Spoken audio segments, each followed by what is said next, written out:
Salut tout le monde, aujourd'hui j'avais besoin de vous faire cette vidéo pour ma chaîne YouTube, donc c'est quelque chose de très personnel et je vais être très personnel avec vous. Fallait que je fasse un reset un petit peu sur ma vie, même si vous le suivez dans la Villa des Cœurs Brisés. J'ai besoin de vous parler moi aussi à cœur ouvert face à vous et les yeux dans les yeux, donc on va parler un petit peu de tout ça, de mon divorce, de ma reconstruction et tout ce qui s'ensuit derrière. On va en parler très franchement et en toute transparence. Pour les gens qui me connaissent pas, moi je m'appelle Vincent Queijo, j'ai 34 ans, je suis franco-portugais, je suis un papa divorcé et en couple aujourd'hui, très heureux avec j'ai deux petites filles de mon premier mariage. Je suis connu entre guillemets sur les réseaux sociaux grâce au fait que j'ai participé à plusieurs, un peu trop des fois, certaines télé-réalités en France. Et voilà, je suis sur les réseaux sociaux, je crée du contenu, j'essaie de faire pas mal de choses. J'ai d'autres choses aussi, mais qui ne sont en aucun cas en rapport avec les réseaux sociaux. Mais voilà. C'est moi. Comme beaucoup savent, j'ai une relation qui a duré presque 5 ans avec mon ex-femme, qui est la mère de mes enfants. J'ai vécu un divorce très compliqué. J'en ai jamais vraiment parlé directement, même dans la Villa des Cœurs Brisés, on voit que des morceaux, donc on ne peut pas tout voir. C'est important d'en parler, je pense qu'il y a beaucoup d'hommes qui sont dans ma situation, qui ont été dans ma situation tout simplement, ou des femmes, et qui ont du mal à se reconstruire, qui ont du mal à relever la tête, chose qui est possible et chose qui est complètement faisable. Ça ne dépend que de vous et ça ne dépend aussi que de votre envie. La décision de divorce, c'est pas forcément quelque chose que je peux étaler partout, même si je suis en toute transparence ici, ça ne me concerne pas que moi. C'est tout simplement aussi parce que ça n'allait plus, ça faisait déjà 1 an et demi, 2 ans que ça n'allait plus, et puis vous savez, quand on tire trop sur la corde, soit il se passe des mauvaises choses, ou soit on vient se séparer, soit les deux.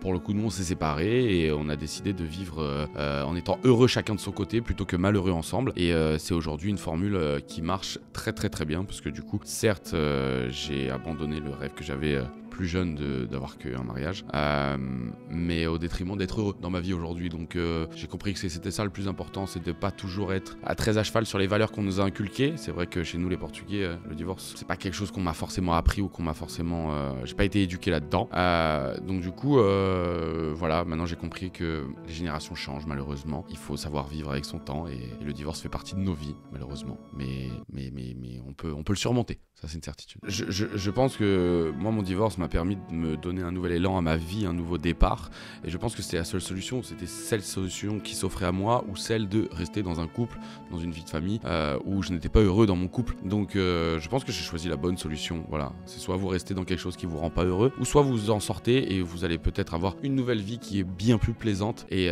bien plus satisfaisante. Ça s'est passé en plusieurs étapes, mon divorce, donc c'est quelque chose à laquelle je me suis déjà préparé, vu que ça n'allait plus dans le couple. Donc j'étais un petit peu préparé à ça, je pense au fond de moi, même si c'est comme pour avoir un enfant, on n'est jamais vraiment prêt à ça. Donc les premières étapes, c'est forcément broyer du noir, on vit dans le noir, c'est pas facile, on ne sait pas trop où se mettre. Moi je parlais avec personne, j'en parlais à personne, à très peu de personnes en tout cas, et jamais avec un approfondissement très deep, genre il y avait rien de foncièrement costaud dans ce que je disais.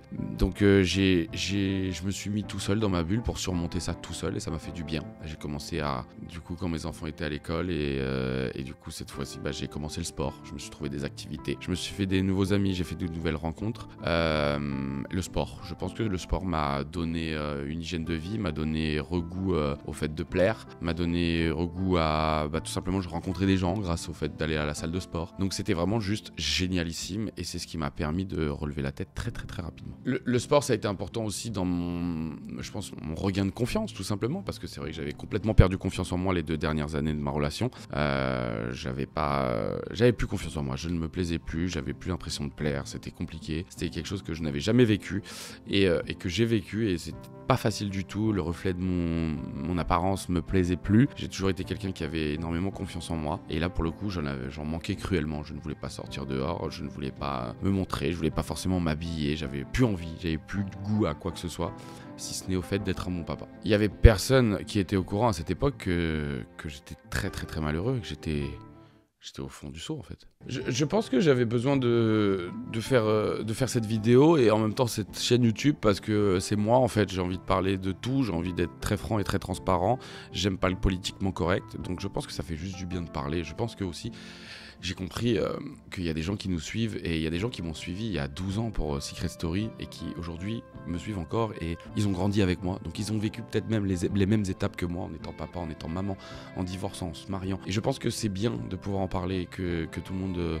Il y a des gens, en tout cas, même si une seule personne s'identifie à mon histoire, déjà ça sera déjà gagné pour moi. Donc voilà, j'ai juste envie de parler de tout, j'ai envie de rigoler sur cette chaîne YouTube, j'ai envie de parler de choses très très très profondes et des fois ne pas sourire, c'est comme ça, c'est pas grave, on est tous ensemble de toute façon. Pour ma première vidéo, j'avais besoin de faire ce reset pour vous montrer que tout simplement maintenant vous allez avoir droit à un nouveau Vincent, un petit peu de tout ce qu'on a pu voir avant. Voilà, j'ai beaucoup grandi mais j'avais besoin de faire cette vidéo, on repart à zéro sur de nouvelles bases. Les gens qui nous voient à la télé-réalité pensent qu'on est des gens qui... on est connus, on nous regarde sur les réseaux, tout le monde suit, tout le monde regarde à la télé, et qu'on peut ne pas avoir de sentiments, mais ça veut rien dire. Tout le monde pense qu'on est super riche, qu'on a une vie de rêve. C'est pas le cas en fait. On est des humains, on a aussi nos problèmes, on a nos difficultés. Ça m'est arrivé, moi aussi, même si je viens de la télé-réalité, même si je suis sur les réseaux sociaux, que j'ai une vie quand même relativement cool, ça ne veut pas dire qu'on ne peut pas vivre des moments où on est juste en dépression. Voilà, c'est des choses qui arrivent. Ça arrive à tout le monde, à n'importe qui sur cette terre. N'importe quelle personne que vous allez croiser dans la rue, peut-être que vous n'allez pas l'estimer, mais sachez que peut-être cette personne vit un moment très difficile. C'est comme ça, on ne peut pas le voir. Moi, personne ne le savait. Si tu ne vivais pas avec moi, tu ne pouvais pas savoir que j'étais en dépression. Aujourd'hui, je suis complètement reconstruit de ce divorce, donc c'est il y a plus d'1 an maintenant. En fait, ça se passe bien pour moi en vrai. Parce que du coup avec Rim on a mis des choses en place, ça se passe plutôt bien, j'ai pas à me plaindre, c'est courtois, c'est poli et puis c'est tout ce qui m'importe. J'ai mes enfants 1 semaine sur 2, c'est un équilibre parfait pour moi. 1 semaine je suis avec elle et je suis le plus heureux du monde. Et là l'autre semaine où j'apprends aussi à faire des choses tout seul, à vraiment à apprendre encore une fois à évoluer dans ce truc de m'aimer aussi, de reprendre confiance en moi et puis j'ai une copine avec qui ça se passe super bien, donc du coup ça me permet de passer des moments juste géniaux et de partage surtout. Donc du coup j'essaye juste de m'adresser à ces personnes qui traversent des périodes difficiles, que ce soit amoureuses ou autres. Sachez que après la pluie vient toujours le beau temps. Là, peut-être que ça va pas, peut-être que c'est dur, peut-être que vous êtes triste, peut-être que vous ne voyez pas d'issue à tout ça, mais croyez-moi, vous pouvez le faire. Tout le monde peut le faire. N'importe quel échec, amoureux, professionnel, amical, n'importe lequel, tout le monde peut se relever, tout le monde en est capable. Merci à tous d'avoir regardé cette vidéo, n'hésitez pas à liker, partager, commenter, je regarde tous vos commentaires. On se retrouve sur une autre vidéo très très très bientôt, très vite, avec le smile, en parlant de choses un petit peu plus gaies. Croyez-moi, ça va bien se passer.